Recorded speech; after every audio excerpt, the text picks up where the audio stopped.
खास और अलग पहचान रखने वाले पूर्व मंत्री और कुंडा से विधायक रघुराज प्रताप सिंह उर्फ राजा भैया के एक फैसले ने इस चुनाव में सबको चौंका दिया है। दरअसल कुछ दिन पहले राजा भैया ने एक ऐलान किया कि इस चुनाव में वे किसी भी दल को समर्थन नहीं देंगे। इनका यह फैसला इसलिए भी महत्वपूर्ण है क्योंकि लोकसभा की दो ऐसी सीटें हैं, प्रतापगढ़ और कौशाम्बी। कहा जाता है कि इन सीटों पर हार और जीत में इनकी सबसे बड़ी भूमिका होती है। इसी मुद्दे पर बातचीत के लिए इस वक्त राजा भैया इस वक्त मेरे साथ खुद मौजूद हैं।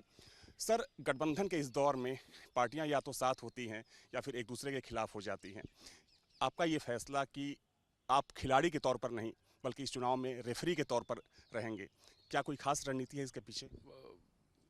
हमारा जवाब स्वयं आपने दे दिया। आपने कहा गठबंधन के इस दौर में 2019 में जब लोकसभा चुनाव हुए तो 6 महीने हुए थे हमारी पार्टी का गठन हुए।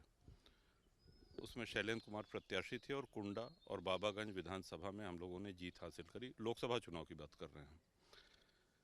लेकिन कौशाम्बी में हमको जो सफलता मिलनी थी वो नहीं मिल सकी। आपने कहा गठबंधन का दौर, तो बिल्कुल हम इससे सहमत हैं। हमारा गठबंधन किसी भी दल से नहीं हुआ तो हमने चुनाव न लड़ने का निर्णय लिया है। अब ऐसी स्थिति में जब हमारा कोई प्रत्याशी नहीं है और न ही हमारा कोई अलायंस है, तो हमने कार्यकर्ता सम्मेलन, कार्यकर्ता पूछ रहे थे, समर्थक पूछ रहे थे कि करना क्या है, तो एक बैठक बुलाई। भारी तादाद में समर्थक आए और ये निर्णय हुआ कि हमने ये निर्णय लिया सबको सुनने के बाद कि इसमें आप लोग स्वतंत्र हैं, जिसको चाहें उसको मतदान करें, जिसको चाहें उसको आशीर्वाद दें। तो हम इस चुनाव में पूरी तरीके से निष्पक्ष हैं, आराम से बैठे हैं, घर पे आप देख रहे हैं, और जिसको जहां करना है खुली छूट है। और हमारे कई कार्यकर्ता कुछ ऐसे हैं जो भाजपा के साथ हैं, कोई सपा के साथ है।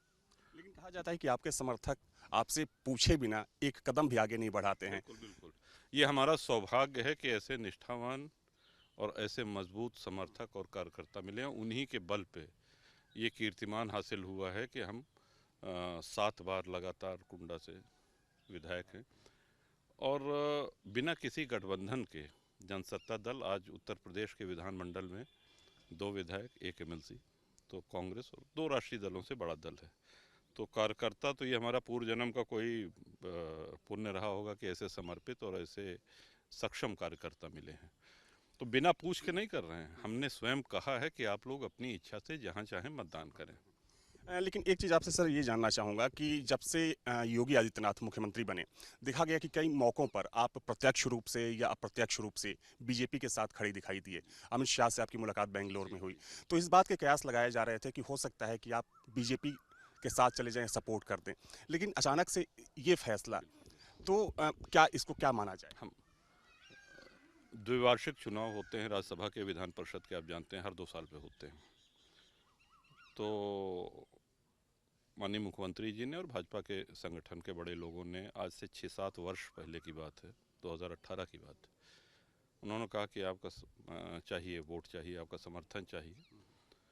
तो हमने भारतीय जनता पार्टी का साथ दिया राज्यसभा से, और उसके बाद विधान परिषद में भी दिया। तो और बिना किसी लालच, बिना किसी शर्त, बिना किसी नखरे के, और अंत में ऐसा हुआ कि फिर तो भारतीय जनता पार्टी के कार्यालय से फ़ोन आया कि ऐसा राजा भैया बोल रहे हैं। हम कहाँ बोल रहे हैं बताएं। कहन कि भाई साहब भारतीय जनता पार्टी के प्रत्याशी को वोट दे दीजिएगा। हम कहे ठीक है भैया, दे देंगे। तो हमको लगता है कि इतना सरल हो जाना भी ठीक नहीं, लेकिन हम करते रहे और राज्यसभा में भारतीय जनता पार्टी को और विधान परिषद में जीत मिलती रही। लोकसभा चुनाव जनता से जुड़ा हुआ चुनाव है और उसमें हमारे सामने धर्म संकट ये था कि जब हमारा अलायंस नहीं है किसी से और हम जनता के बीच में जाके किसी प्रत्याशी के लिए वोट मांगते हैं, तो हमारा एक नैतिक दायित्व तो हो जाता है, क्योंकि हम लोग विधायक, सांसद होने के साथ साथ एक शब्द जुड़ा हुआ है जनप्रतिनिधि। जनता के प्रति हमारी जिम्मेदारी है, तो हम किसी को लड़ाएं तो हमारा ये दायित्व तो बनता है कि कल जनता के सुख दुख में वो खड़ा रहे। तो ये नैतिक दायित्व तो हम लेने के में सक्षम नहीं थे, इसलिए हमने कहा कि हम इस बार ये नहीं कर सकते हैं। राम मंदिर को लेकर एक सवाल आपसे मुझे पूछना था, चूंकि बड़े राम भक्त हैं, आपने वहाँ पर जो न्यौछावर निधि चलाई गई उसमें भी आपने समर्पण किया।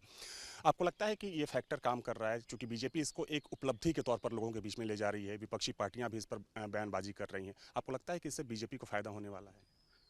भगवान श्री राम का मंदिर बनना ये और हम लोगों के जीवन काल में बनना, ये परम सौभाग्य की बात है। और हम इसलिए भी अपने आप को और सौभाग्यशाली मानते हैं कि हमको प्राण प्रतिष्ठा में जाने का निमंत्रण प्राप्त हुआ। तो हमारे लिए तो वो आस्था का मुद्दा है और राजनीति से या शेष अन्य चीज़ों से बहुत ऊपर है। और ये हमारा परम सौभाग्य है, इस पूरी पीढ़ी का परम सौभाग्य है जो उस भव्य मंदिर को निर्माण होते हुए जिन्होंने देखा और जो अब दर्शन करने जा रहे हैं।